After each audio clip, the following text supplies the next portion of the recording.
অবশ্য আদিত্যর মনের কথা জানিয়ে দিল। সুদীপার কাছে টেনে নিয়ে তাকে জড়িয়ে ধরে উঠল।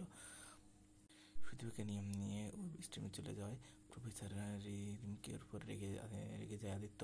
তখন সুদীপা রিথিমকে ওখান থেকে চলে যাওয়ার কথা বলে। তখন রিথিম বুঝতে পারে যে এখানে বেশি বাড়াবাড়ি করা যাবে না, কারণ এখানে সুদীপা হাজবেন্ড আদিত্য, তাই সে এখানে মূলত এফআইআর করতে পারবে। এই আদিত্য সুদীপাকে বলে, সুদীপা চলুন আমার সাথে বাড়িতে যাব, আমি আপনাকে নিয়ে যাচ্ছি বাড়ি ফিরে আপনার কথা এখানে বলে আদিত্য সুদীপাকে নিয়ে গাড়িতে উঠে আসে। তার ওদিকে তখন অভ্র আর পরমা তার গাড়িতে করে ফিরতে থাকে। আদিত্য প্রফেসর রীতিমতো নিজের মতো চলে যায়, কারণ সে চাইলেও সে সুদীপাকে নিয়ে বাড়িতে ফিরতে পারবে না। এরপর আদিত্য সুদীপাকে বলে, সুদীপা চলুন আপনার সাথে, চলুন নিয়ে যাচ্ছি বাড়ি, আপনাকে নিয়ে যাচ্ছি বাড়ি ফিরে আমি এখন। এই বলে আদিত্য সুদীপাকে নিয়ে এলাকার গাড়িতে উঠে বসে। অন্যদিকে অপর পরমাকে নিয়ে গাড়ি ফিরতে থাকে। অন্যদিকে ওখানে প্রফেসরের মা দেখে যায় নিজের মতো বাড়িতে ফিরতে থাকায় কারণে সুদীপা নিয়ে তার সাথে যেতে পারবে না, কারণ এখানে আদিত্যর স্ত্রী এদিকে দেখা যায় আদিত্য চিৎকার করতে থাকে সুদীপার উপরে। সে সুদীপকে বলে, কেন সুদীপা, প্রফেসর রীতিমতো তার সাথে আশ্রমে এসেছিল, এই কাজটা তোমার করা একদম ঠিক হয়নি। তবে সুদীপা আদিত্যকে এখানে আপনার তো কিসের অধিকার আমার প্রতি, আর এই কেনই বা আপনি প্রফেসর রীতিমতোর সাথে খারাপ ব্যবহার করছেন বারবার তার সাথে। তখন আদিত্য চিৎকার করে বলে, প্রফেসর রিতম, আমার একেবারে সহ্য হয় না, কারণ প্রফেসর রিতম সবসময় তোমার গা ঘেঁষে থাকে। শুধু মনে ভাবে কেন সহ্য না হওয়ার কারণ কি আছে।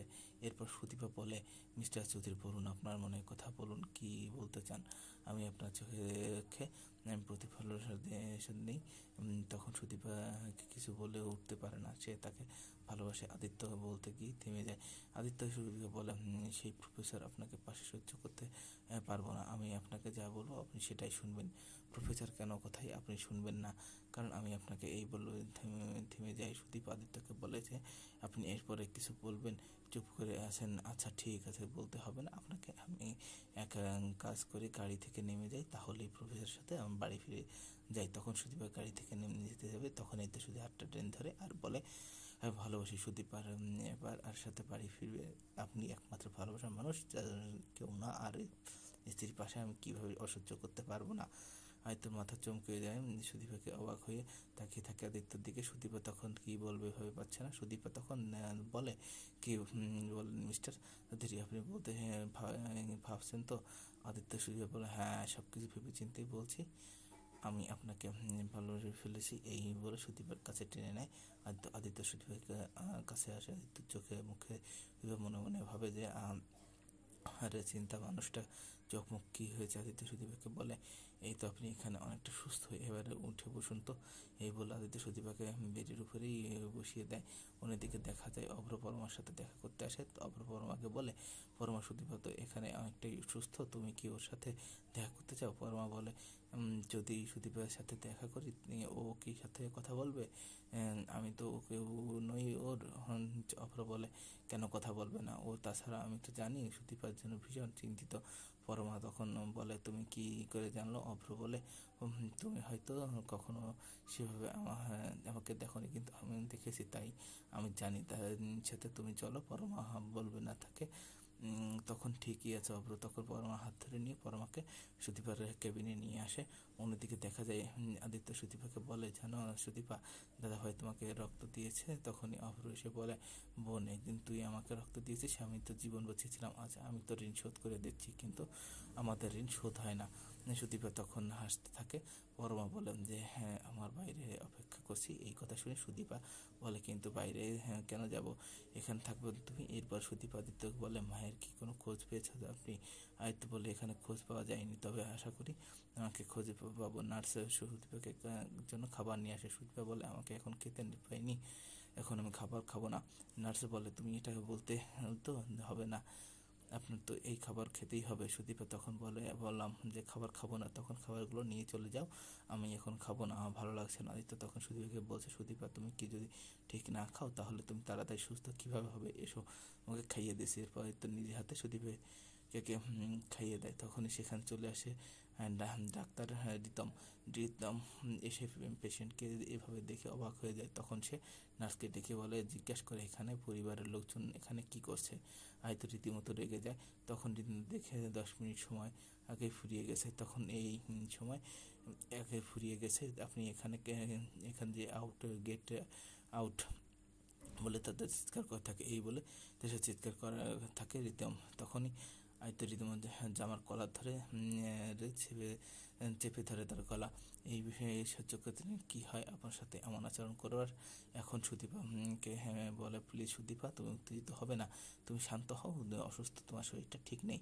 সুদীপা অসুস্থ, খারাপ হয়ে যাচ্ছে, সেই উত্তেজিত হয়ে পড়ছে দেখে রিতম নরম সময় কথা বলতে থাকে। অন্যদিকে ভীষণ রেগে যায়। এদিকে পরমা আদিত্যকে বলে, কি তো নিজে যে সামলাও। যে পরমা অব্র সবাই মিলে আদিত্যকে শান্ত করার চেষ্টা করতে থাকে। সে আদিত্য রেগে কেবিন থেকে বেরিয়ে যায়, কিন্তু সুদীপা পরমা এক কথায়, আপনি শান্ত হয়ে গেলেন, আপনি এখানে পরমার কথা। এই কথাটা শুনে মিস্টার চৌধুরী অনেকে তীব্র বাইরে এসে জলের গ্লাসটাই নিয়ে এদের মাথায় ঢেলে দিলেন ঢিল থেকে। অন্যদিকে তখন বলে, দাদা ভাই তুই কী করছিস? অব্র তখন বলে, মনে মনে আছে তো ছোটোবেলায় তুই রেখে দিতি না কাকিমা, এইভাবেই তোর মাথায় জল ঢেলে তুই রেখে গেছিস, সেজন্য তোর মাথায় জল ঢেলে দিছে। তো বলে, না দাদা ভাই, আমার মাথায় জল ঢেলে কোনো প্রয়োজন নেই। পরে তখনই তোয়ালে নিয়ে আসে এবং তো মাথা মুছে দেওয়ার জন্য এটা দায়িত্ব তোকে। পরমার দিকে তাকায়, তখন অভ্র বিষয়টা স্বাভাবিকভাবে নেয়, কারণ অভ্র বুঝতে পেরেছে পরমা এখন আদিত্যর কাছ থেকে দূরে সরে থাকতে চাইছে।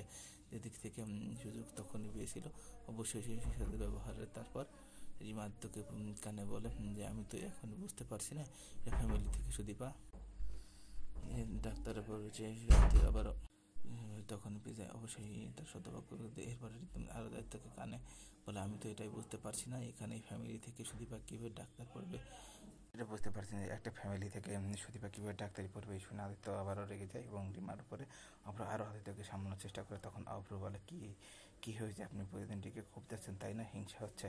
এই আদিত্য বলে, না না দাদা ভাই, তোমার কিছুই হচ্ছে না। এদিক থেকে অভ্র তখনই বলে, আমি জানি না, আমার তো এসব বুঝি, বুকের ভিতরে খুব জ্বালা, সেই সাথে কারো সম্পর্কে এটা ভাবতে গেলে খুবই কষ্ট হয়, এই যন্ত্রণা আমি বুঝি।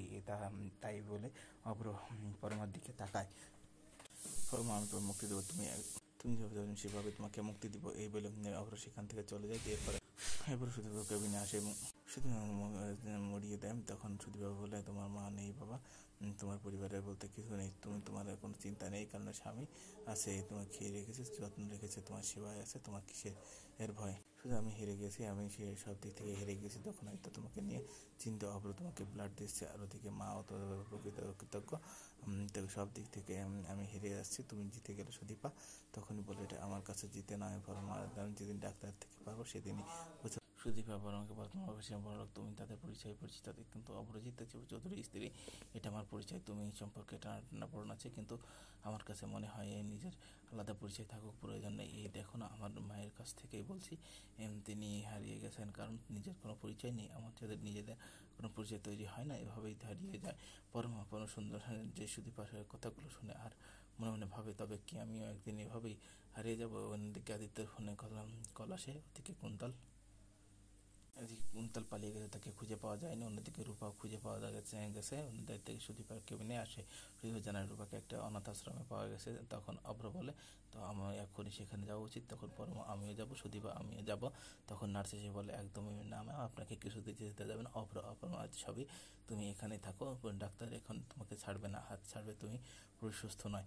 এরপরে অভ্র রূপাকে নিয়ে বেরিয়ে পড়ে। তখন দিকে সুদীপা রীতিমতো ডাকে।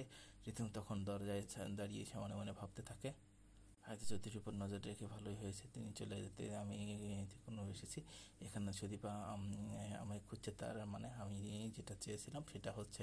রীতিমতো মনে মনে খুশি। তখন সুদীপা রিতমকে ডেকে বলে, স্যার, আমি আপনার কাছে একটা অনুরোধ রাখতে চাই, আপনি শুনে রাখবেন? সে রীতিমতো বলে, আমি নিজে আশ্রমে যান। রীতিমতো সেই প্রস্তাবে রাজি হয়ে যায়।